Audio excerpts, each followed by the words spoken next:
సమగ్రమైన అవగాహన ఉన్న వ్యక్తి. ఏ రాజకీయ పార్టీలో ఉంటే ఆ రాజకీయ పార్టీ కోసం అంకితభావం, చిత్తశుద్ధి, దృఢ సంకల్పంతో పనిచేసే వ్యక్తి ముద్రగడ పద్మనాభం గారు. అయితే అనేకమైన సందర్భాల్లో ఏది ఏమైనప్పటికీ ఇప్పుడు ఆ ఏపీ చూసిన తర్వాత మనకు తెలిసింది, వారి తండ్రి గారు వీర రాఘవరావు గారు 2 టైమ్స్ ఇండిపెండెంట్ ఎమ్మెల్యే, ఒక టైగర్ లా ఉండేవారు. మరి వారి తనయుడిగా వీరు 1978 లో రాజకీయ రంగ ప్రవేశం చేసి జనతా పార్టీ ఎమ్మెల్యేగా, ఎన్టీఆర్ క్యాబినెట్ లో మంత్రిగా, మరి తెలుగుదేశం పార్టీ నుంచి పార్లమెంట్ సభ్యులుగా కూడా పనిచేశారు. అంటే 1978 నుంచి వారు కంటిన్యూస్ గా అనేకమైన పదవులు చేశారు. ఎన్ని పదవులు చేసినా ఏ మరక అంటకుండా, అవినీతి మరక అంటకుండా, అంటే వారి బాస్కెట్ ఆఫ్ స్ట్రెంగ్స్ లో discipline, dedication, devotion, presence, fear. యువత నిరుద్యోగులు ఎవరైతే ఉన్నారో వాళ్ళ కోసం కాపుల్ని విద్యా ఉద్యోగాల్లో మాత్రమే రిజర్వేషన్ కావాలనేటువంటిది ఆయన ప్రధానమైనటువంటి డిమాండ్ తోటి ఆయన ఉద్యమం చేయటం జరిగింది. అయితే ఇక్కడ ఆయన ఉద్యమం చేసిన నాటికి ఏదైతే ఈ రిజర్వేషన్ కోసం ఉద్యమం చేశాడో దాని తర్వాత వచ్చినటువంటి ఫలితాల గురించి మనం దీంట్లో చూసినప్పుడు పనిచేశారు, మరి ఎంపీగా కూడా పనిచేశారు. అయితే ఇక్కడ ఈ కాపు యువత గురించి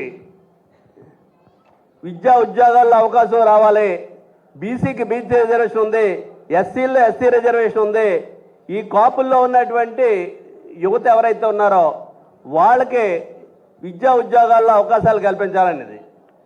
అంటే పొలిటికల్ రిజర్వేషన్ అడగలేదు ఆయన, యువత కోసమే ఆయన మాట్లాడింది.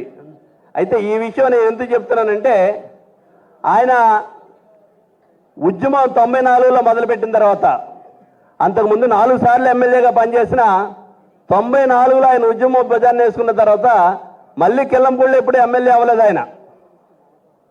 ఈ విషయాన్ని ఎవరైతే సెల్ ఫోన్ చేతిలో పెట్టుకుని ఆయన ట్రోల్ చేస్తున్నటువంటి వ్యక్తులు ఎవరైతే ఉన్నారో ఆ సోదరులందరూ కూడా ఈ విషయాన్ని గమనించాలనేటువంటిదే నా అభిప్రాయం. ఎందుకంటే ఇంట్లో కూర్చుని మన దగ్గర సెల్ ఫోన్ పెట్టుకుని ప్రపంచం అంతా దీని చుట్టూ తిరుగుతుంది కదా అని చెప్పేసి మన ఇష్టం వచ్చినట్టు మనం పోస్టింగ్లు పెట్టడం అనేటువంటిది చాలా బాధ కలిగించేటువంటి విషయం. ఆయన ఎవరి కోసం ఉద్యమం చేశాడు అనేటువంటి చూస్తే ఈ రాష్ట్రంలో ఉన్నటువంటి యువత కోసమే ఆయన ఉద్యమం చేశాడు. ఈ యువత కోసం ఉద్యమం చేసిన తర్వాత మళ్ళీ ఆయన ఎమ్మెల్యే అవ్వలేదు. 78లో నాకు ముద్రగడ గారికి ఉన్నటువంటి అనుబంధం గురించి 1-2 నిమిషాలు చెప్పాలి. నేను ఈస్ట్ గోదావరి జిల్లాలో డిస్ట్రిక్ట్ డెవలప్మెంట్ ఆఫీసర్గా పనిచేస్తున్నాను. పెద్దలు చిరమరి ముద్రగడ గారు అప్పుడు గౌరవ ఎంపీగా ఉన్నారు. అప్పుడే నాకు కొత్తగా పరిచయం. నేను సమకాలీన రాజకీయాల్లో వందల మంది రాజకీయ నాయకులను చూశాను, ఎంతోమంది విద్యావేత్తలను చూశాను, ఎంతోమంది సమాజ శ్రేయస్సు కోరేటువంటి పెద్ద పెద్ద మహాపురుషులను చూశాను. కానీ సమకాలీన నిజమైనటువంటి సంఘ సంస్కర్తకు ఉండవలసినటువంటి అన్ని లక్షణాలు పొడికించుకున్నటువంటి మహానుభావుడు ముద్రగడ గారు. వారు చాలామంది అనుకుంటున్నారు కాపు జాతి నాయకులని. నేనంటాను ఆయన సర్వ సమాజ హితవు కోరేటువంటి సంఘ సంస్కర్త అని అంటాను. వారు ఎప్పుడూ కూడా ఎక్కడ సమాజంలో అన్యాయం ఉన్నా, ఎక్కడ అన్యాయం జరిగినా, ఎవరికి ఏ రకమైనటువంటి చిన్న లోపం జరిగినా ధైర్యంగా ముందుకొచ్చి అధికారిని అయితే అధికారిని, రాజకీయ నాయకుడిని అయితే రాజకీయ నాయకుడిని, లేకపోతే ఇంకా పెద్ద పెద్ద పదవుల్లో ఉండేటువంటి చీఫ్ మినిస్టర్స్ను కూడా ఎదిరించి వారికి న్యాయం చేసేటువంటి కెపాసిటీ ఉన్నటువంటి మహానుభావుడు, మహా సంస్కర్త అని చెప్పి ఈ సందర్భంగా నేను మీ అందరికీ తెలియజేస్తున్నాను. ఉదాహరణకు నాకు ఈస్ట్ గోదావరిలో చిన్న తగాదా వచ్చింది. చేయనటువంటి తప్పుకి నన్ను కొంతమంది నన్ను తప్పుగా భావించారు. కానీ ఆ రోజున ముద్రగడ గారు, నేను చెప్తున్నాను ఈ సమావేశంలో, ఎవరు ఎన్ని తప్పులు చేసినా బాబురావు మాత్రం అలాంటి తప్పు చేయడు, నేను మీకు శపథం చేస్తున్నానని చెప్పినటువంటి, నా తరపు మాట్లాడి నా యొక్క ఉనికిని చాటి చెప్పినటువంటి మహానుభావుడు. అదే కాదు, తర్వాత రోజుల్లో నేను రాజకీయాల్లో వస్తానని నాకు తెలీదు, రాజకీయాల్లోకి నువ్వు కూడా రావాలి అని నన్ను ప్రేరేపించినటువంటి మహాశక్తి మా ముద్రగడ పద్మనాభం గారు. ఆ రోజున నేను జిల్లా పరిషత్ చైర్మన్గా కావలసిన వాడిని, కానీ కొన్ని శక్తులు అడ్డొచ్చి ఈస్ట్ గోదావరిలో జిల్లా పరిషత్ చైర్మన్ కాలేకపోయాం. తర్వాత అమలాపురం ఎంపీ అనుకున్నాం, అమలాపురం ఎంపీ కూడా కాలేకపోయాను. కానీ నన్ను రాజకీయంగా దీవించినటువంటి మా విశాఖ జిల్లా, మా పాయకరావుపేట జిల్లా, వారికి ఎంతో ముద్దు అని మా పాయకరావుపేట ప్రజల్లో ఎక్కువ మంది ప్రేమించేటువంటి మహామనిషి ఎవరైనా ఉన్నారంటే ముద్రగడ పద్మనాభం గారు. దానికి ఉదాహరణ చెప్తాను. చాలా రోజుల నుంచి మాట్లాడుతూ ఉన్నాం ముద్రగడ పద్మనాభం గారి గురించి, ఆయన నాయకత్వ లక్షణాలు, ఆయన ఈ రాష్ట్ర రాజకీయాల్లో వేసిన ముద్ర గురించి మాట్లాడుతూ ఉన్నాం చాలా రోజుల నుంచి. ఆ ముద్ర ఎప్పటికీ చెరిగిపోదు. ఒక నాయకుడికి పట్టుదల ఎలా ఉండాలి, ఒక లక్ష్యం కోసం ఏ విధంగా పని చేయాలి, మాట కోసం ఎలా నిలబడాలి అనే దానికి ఆయన సజీవ ఉదాహరణగా పనిచేశారు. చాలామంది మన రాజకీయ చరిత్ర చూస్తే సామాజిక ఉద్యమాల్ని రాజకీయం కోసం పణం పెట్టిన నాయకులు కనిపిస్తారు. కానీ తన రాజకీయ జీవితాన్ని సామాజిక ఉద్యమం కోసం పణంగా పెట్టిన ఏకైక నాయకుడు ముద్రగడ పద్మనాభం గారు. ఇప్పుడు 4 సార్లు ఎమ్మెల్యే అయ్యారు, ఒకసారి ఎంపీ అయ్యారు, 2 సార్లు మంత్రి అయ్యారని మాట్లాడుకుంటున్నాం. కానీ కాపులో ఉన్న పేద వర్గాల కోసం ఆయన పోరాటం చేయకుండా ఉండుంటే ఇంకొక 4 సార్లు ఎమ్మెల్యే అయ్యి ఉండేవాడు ఆయన. ఇంకా చాలా పదవులు అనిపించి ఉండేవాడేమో. అంత పెద్ద పర్సనాలిటీ, అంత పెద్ద వ్యక్తిత్వం ఉన్న నాయకుడు తృణప్రాయంగా పదవులు వదులుకుని చాలా పట్టుదలతో, చాలా సందర్భాల్లో బయట ప్రజలకి తనతో పాటు ఉన్నవాళ్ళు కూడా చాలా కఠినంగా కనిపించేవాడు ఆయన. ఈయన మొండి, ఆయన పట్టుకుంటే వదలడని అనుకునే స్థాయికి ఆయన పనిచేశారు. ఇవాళ మనం మాట్లాడే ముద్రగడ పద్మనాభం గారు ఒక కాపు జాతి నాయకుడిగా మనం పరిమితం చేస్తున్నాం. కానీ ఆయన అంతకుముందు ఒక ఉత్తర కంచి అవ్వచ్చు, లేకపోతే ఒక పోలవరం నిర్వాసితుల కోసం అవ్వచ్చు, ఆయన చేసిన దీక్షలు కేవలం కొంతమంది వ్యక్తుల కోసం, కొన్ని వర్గాల కోసం చేసినవి కాదు. ఆయన చుట్టూ ఉన్న వాళ్ళని చూస్తే అన్ని సామాజిక వర్గాల వారు ఉండేవారు. పద్మనాభం గారికి చాలామంది అభిమానులు, కనబడని అభిమానులు చాలామంది ఉంటారు. ఎందుకంటే ఆయనలా ఉండాలి అని చాలామంది ప్రయత్నిస్తారు, కానీ ఆయన ఉండడం చాలా కష్టం. ఆయనలా ఉండాలంటే చాలా త్యాగం చేయాలి, చాలా కోల్పోవాలి. గత కొద్ది రోజుల నుంచి ఆయన మీద ఒక ట్రోలింగ్ నడిచింది. ఆయన పేరు మార్చుకున్న దాని మీద, పద్మనాభరెడ్డి అని మార్చుకున్నందుకు. ఆయన ఏదో రెడ్డి అని మార్చుకున్నాడని హేళన చేశారు. మనం సాధారణంగా జీవితంలో వివిధ సందర్భాలు, సవాళ్ళు వచ్చినప్పుడు ఏం చేస్తామంటే, ఈ పని చేయకపోతే నా పేరే కాదు, పేరు మార్చుకుంటా, నా మేసం తీసుకుంటా అని సవాళ్ళు విసురుతుంటారు.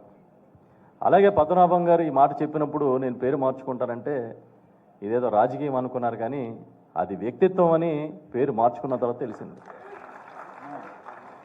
పైగా గెజిట్లో మార్చుకున్నారు. దురదృష్టం ఏంటంటే, ఏ కాపు జాతి కోసం అయితే ఆయన పనిచేశారో అదే కాపు జాతిలోని చాలామంది ఆయన ట్రోల్ చేశారు, ఇవాళకి చేస్తున్నారు. అలాంటి లక్షణం ఉన్న నాయకుడిని మరొక కమ్యూనిటీలో చూపించమనండి. ఇవాళ ఆయన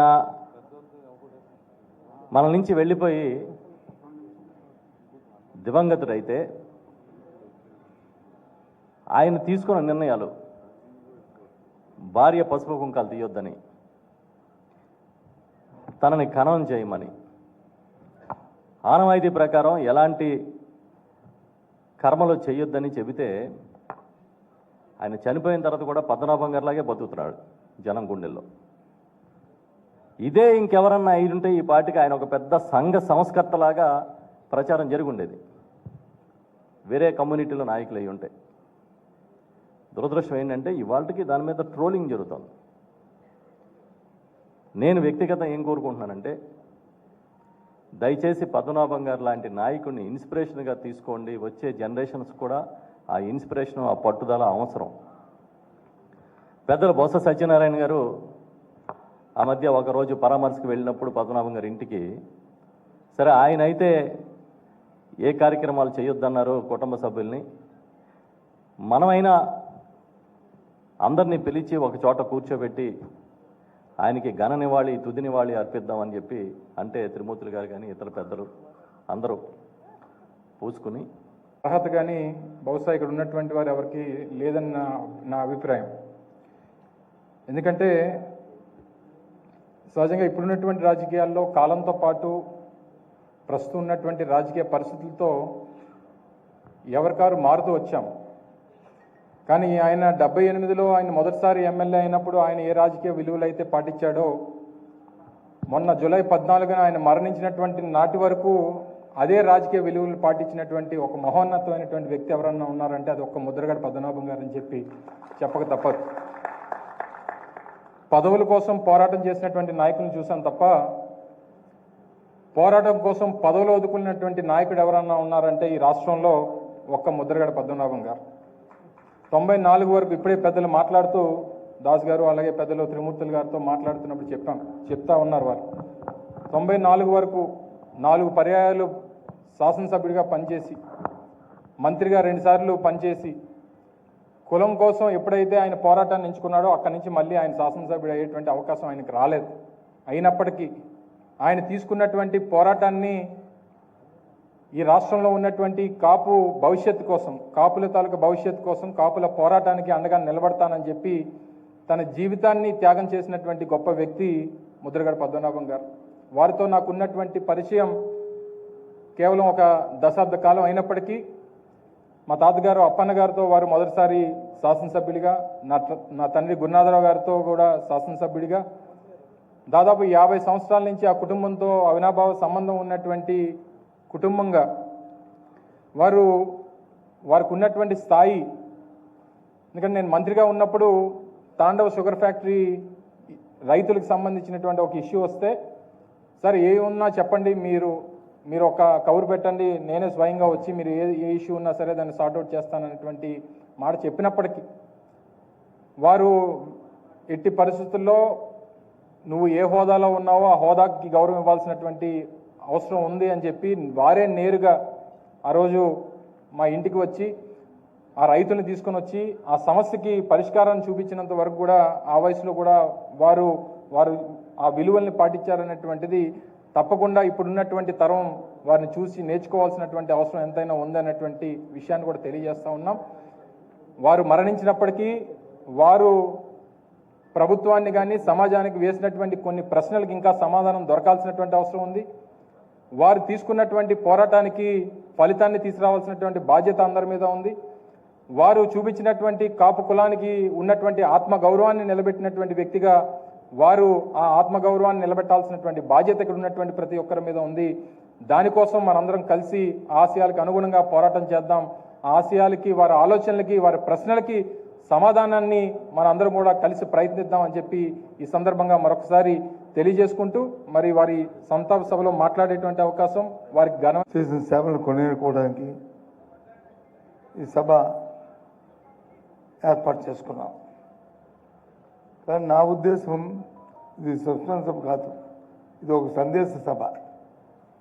ఎందుకు సందేశం అంటున్నానంటే, ఆయన తాలూకు గుణగణాలు, ఆయన ఏ తాలూకా అంశం కోసం పోరాడాడో, ఆయన దేనికోసమైతే ఆయన జీవితాన్ని ఈ జాతి కోసం అంకితం చేశాడో దానికి మనం అందరం కట్టుబడి ఆ కార్యక్రమం అయిన వరకు మనం కూడా అదే దిశగా పోరాడాలనేది ఒక సందేశంగా ఈ సభను తీసుకోవాలనేది నా తాలూకా దృక్పథం మీ అందరికీ కోరుతున్నాను.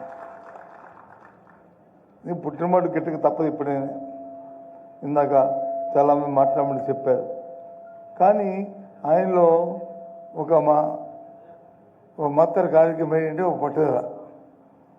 ఇందాక మన మాట్లాడడం చెప్తున్నారు ఏమంటే రండి దీంట్లో కంటే ఆయనే దానికి పోరాడడం సాధ్యం తప్ప మాట వాళ్ళకి ఈ పోరాడంలో సాధ్యం కాదు. ఏదైనా మాట చెప్తే ఆ మాట నిలబడి కట్టుబడి అది చేయడం అనేది ఆయనకి సాధ్యం కానీ మాకు సాధ్యం కాదు. మేము ఒక రాజకీయాల్లోనూ స్వార్థంతోనూ నిండిపోయి ఉన్న శరీరాలు మారి ఆయనకి స్వార్థం లేదు. ఆయన కార్యక్రమం చేస్తాడు. ఆయన వెనక అతను మేము అందరం పోరాడతాం, మేము అందరం ఉంటాం, పర్వాలేదు అని చెప్పింది ఆ రోజు చెప్పాను. ఆ రోజు ఈ రోజు కూడా ఏమాట.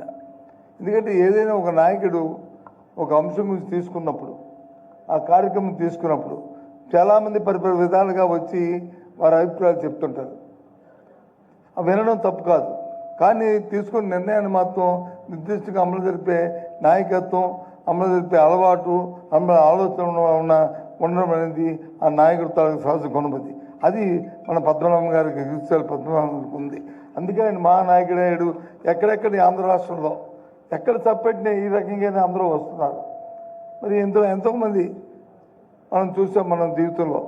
కానీ ఎందుకో మిగతా వాళ్ళకి జరగట్లేదు. ఎందుకు జరుగుతుందంటే అది కారణం.